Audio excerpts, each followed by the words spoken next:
Okay, here we go. This is an example of the Vote GOAT worksheet. It's by Robert Cohen, and we really focus on this in all of our classes, but especially our advanced. But every one of you is going to have to know the basic information about the Vote GOAT worksheet. Okay, so this is a starting point. This is a starting point every actor should use at Midway Theater. This is a starting point for analyzing your role. Who's your character? So you've got to use your imagination to answer the following questions about a dramatic character or a comedic character from a play. Okay, so you want to do that, and then you want to reread the play. Well, a lot of you guys are not going to read the play for my Theater 1 kids and possibly my 2, 3, and 4. Hopefully you will, but sometimes it's hard to find them if we don't have them in our library, in our theater library. So what you can do, though, is you can go research. You research the play, you research the characters. Okay, we've already done Romeo for you, and we've already filled out some basic information. So essentially, when you're playing a character in a play, this is a starting point. What you're doing here is just a starting point. You should be adding to this every single time you read the play or every time you walk off stage. You should have aha moments and be discovering new things. Okay, so here we go. I lost my pen. That's because Mr. Wellbaum stole it. Okay, it was in his hand. Okay, Wellbaum and I are doing this together. Our document cam does not work. No power supplies. So we're not as fancy as the other teachers, but you know, we love you. Here we go. Okay, so basic information about Romeo. We know his name is Romeo Montague. We know he's 17 years old. Okay, so now it asks about marital status and his history. Okay, well, when the play starts, we know he is in a serious relationship or finds himself in love with Rosalind. Okay, so at the start of the play, loves Rosalind. All right, his education level. Obviously, he's well educated for the time. He comes from a very wealthy family. He is upper class. Okay, they have a lot of money. They are high in the social status. So he is well educated. All right, so again, starting point. You should be adding to this. So let's move down to the victory or the goal, okay? And that's basically, what does Romeo want? When do I want it? What do I want? What's my goal? So here's his main goal. Obviously Juliet, right? Okay, so Rosalind's a thing of the past. Once he goes to the party, meets Juliet, and there we go. All right, then he wants peace between the families of the Capulets and the Montagues because of Juliet. All right, he has to make peace. So that's a goal for him, to make peace between their families. At the beginning of the play, he wanted a relationship with Rosalind, right? So you see there's several different things we're going through. The main goal is Juliet, because Rosalind's a thing of the past really quick. Once he goes to that party, who's Rosalind? Okay, but at the beginning of the play, he talks about her. That's all he wants. That's all he can think about. Okay, so then their next goal, and this is where he meets Juliet, they find out about the party. So they decide, hey, we're going to crash the party. That's a goal. Go to the party. Don't be noticed. It's a masked ball, so hopefully their disguise will work. Okay. He also, during the course of the play, one of his goals is he's got to stop the fight between Mercutio and Tybalt. If you've read Romeo and Juliet, you know that doesn't go so well. We know what happens, okay? He tries to stop it. He gets in the way. Bad things happen, but his goal was to stop the fight. Mercutio. Well, his next goal is revenge for Mercutio's death. So obviously, he was not successful there. Now his goal is he has to avenge Mercutio. He has to seek revenge for Mercutio's death. Okay, we're out of room right here, so that's all we're going. We can list out 10, 20, 30 more goals easily. This is just a starting place. Okay, I'm gonna turn it over to Mr. Wellbaum. Because his hand's getting tired, so I'm gonna switch out and we're gonna talk about the other and obstacle. Okay, so for any good goal to be strong in theater, there's got to be a challenge to meeting that goal. You have to have an obstacle. A goal that's easily met is boring to an audience. So the Romeo and Juliet situation, there are a number of obstacles that are in their way. There are people, there are the others that they want things from. Who can help them? Who can hurt them? Who's in the way? Who do they have to get rid of? Who do they have to bring on their side? So their first and major obstacle is the family feud. Both of their families hate each other. So the simple fact that the Capulets and the Montagues are at war for the entirety of the play is their main obstacle to them being together. Juliet's father decides that he wants Paris, who is the cousin of the prince, to marry his daughter because that'll increase his standing. That's an obstacle because if Juliet's married to one guy, she can't marry someone else. Friar Lawrence, he's not so much an obstacle, but he's the path. He's the other. Romeo needs his help to get Juliet. Juliet goes to confession with Friar Lawrence, and that's a chance for them to meet in secret. Friar Lawrence is the one that they want to marry them and perform the ceremony. So he's on the other side. He's got to be brought on board. Tybalt's an obstacle. He hates Romeo. He detests Romeo. He tries to fight Romeo at the party. He insults Romeo every chance he gets. He and Mercutio get into a fight, and he ends up killing Mercutio. So he's an obstacle there. It's an additional obstacle because Romeo kills Tybalt. Sorry, spoiler alert, but they all die anyway. We find that out. And because, we're going to jump, because Romeo kills Tybalt, the prince becomes an obstacle because he exiles Romeo. So Romeo and Juliet can't be together because of Romeo killing Tybalt. Juliet, she's an obstacle after he kills Tybalt because Juliet loved her cousin. So then there's a conflict between Romeo and Juliet because of that happening. The nurse. So the nurse is both an other and an obstacle.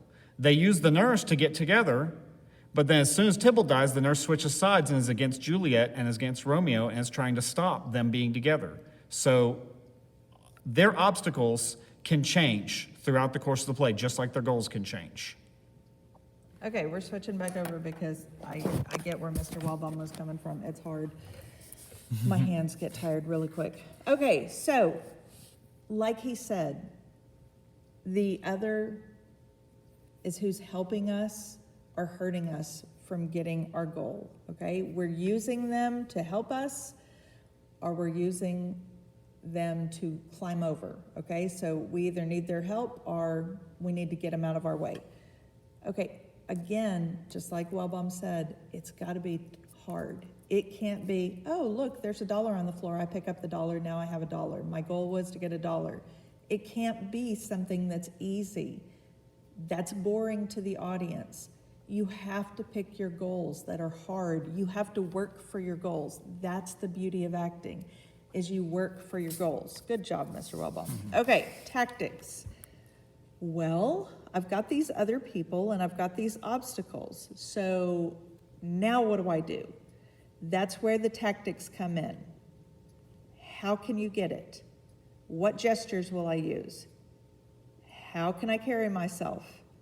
How and whom can I threaten? How and whom can I induce or reward? So basically, almost every time you can use either threats, and it doesn't have to be an elaborate threat. It doesn't have to be, I'm going to kill you if you don't do this. Okay, it can be mild, but you're either threatening somebody or inducing. I'm not gonna be your friend anymore if you won't help me with this, okay? That's a threat. Please help me. I promise I'll do anything for you if you just help me. Okay, so tactics. To Juliet, writes notes, offers of marriage. Okay?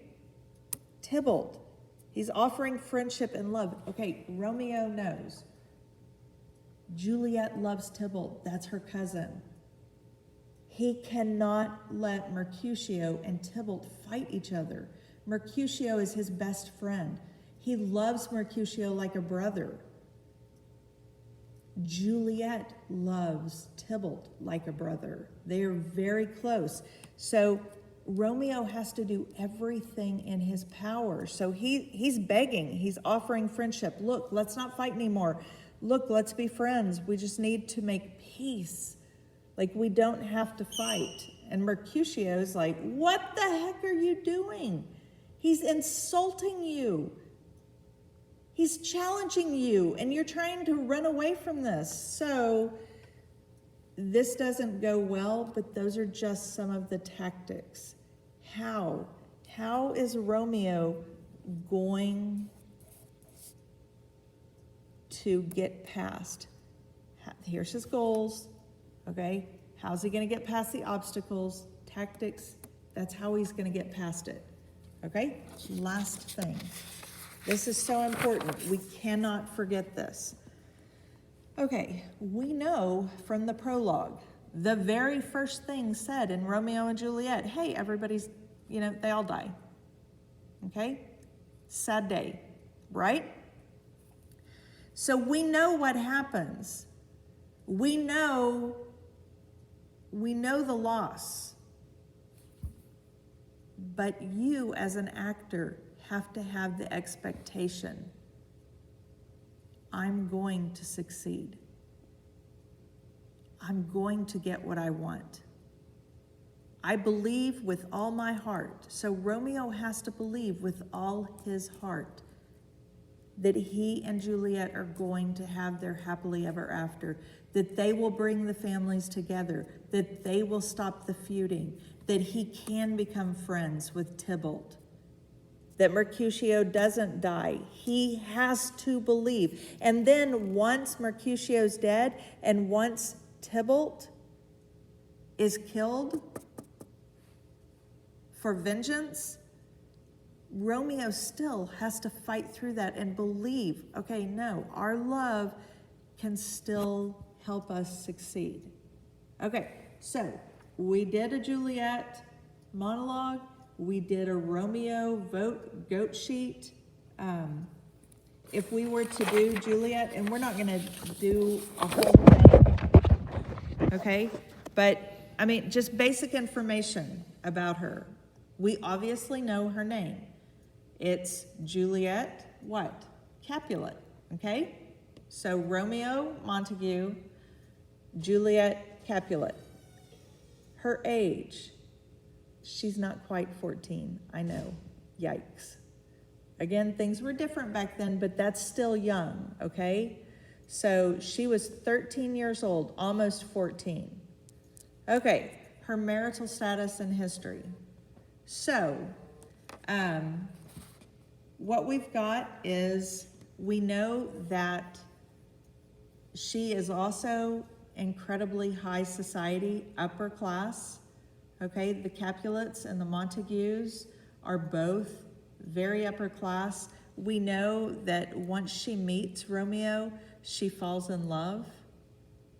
Okay, she grows up pretty quick. She is always more mature than her age, but there's a lot that she goes throughout the course of this play that makes her grow up much faster than she should. She has maturity. She's got a strength about her. Okay, so, Mr. Wellbaum, name a goal of Juliet's. So, one of her main goal is to be happy with Romeo, is to marry Romeo and to live her life with him, to end this feud, and their families to be peaceful together. Like Romeo, she has a number of smaller goals. As she goes through it, And as she ties to, one of the big ones is she is trying to get the nurse to bring Romeo to her room at certain points. She's told that she has to marry Paris, and she decides that she can't marry Paris while Romeo's there. So she goes to Friar Lawrence, and one of her goals involves Friar Lawrence giving her a potion so that she can pretend to be dead. And then Romeo can be with her and they can run away together. So goals, like we said with Romeo, they'll change scene by scene. And we can tie through what the character wants and all the different things that go through it. So then from goals, we go into the obstacles and the others. Probably her biggest obstacle is, in fact, Romeo. He is the one that she wants, but he's also the biggest one in the way, because when he fights Tybalt... Okay, but even at the beginning, he's an obstacle. Oh, yeah. Because the feud, she cannot be with him. Like, her father would disown her. He would throw her out. So that in itself is another, but also an obstacle. And then, yeah, just like Mr. Wellbaum was talking, go ahead about Mercutio So and Tybalt. once Romeo gets banished, he's in the way of them being happy because he's now gone and she can't get to him because she can't leave. So he is one of the main things that is her struggle the entire time. So it's okay for your goal and your obstacle to be tied that intimately together as you go through it. Other obstacles, you can go back to Romeo's. Almost the exact same list are the list of obstacles, is the nurse, the friar, Tybalt, and his hate. Mercutio becomes an obstacle to them. Her parents, her mother. Parents, yes. Her mother and her father demanding that she get married to Paris are her obstacles. So her father is dead set. You will marry Paris. She is begging and pleading with her mother. Please, don't let this happen. And her mother basically just turns her back on Juliet. And do what your father says. Okay? So, tactics. She's got to go through a lot of different things, okay, to get those goals. Yes, she uses the nurse. She passes notes along through her. They communicate through Friar Lawrence. So, what is she doing? What is she threatening? What is she inducing to get what she wants? And then also her expectation is, even though all of these other things happened, she has to believe that she and Romeo can heal the hurts of those two families feuding, the deaths that have happened because of the feuds. She's got to believe that she and Romeo can bring the families back together, that she and Romeo can be a new beginning for the families. So in her heart, she's got to play it that way. Okay, hope this helps. Again, memorize 5 lines this week. Fill out a GOAT worksheet. We'll post all this on Schoology. You can always email jill.wilkinson@midwayisd.org or david.wellbaum@midwayisd.org. We'll answer any questions you have, and don't hesitate. If you are confused at any point, don't hesitate to reach out to us.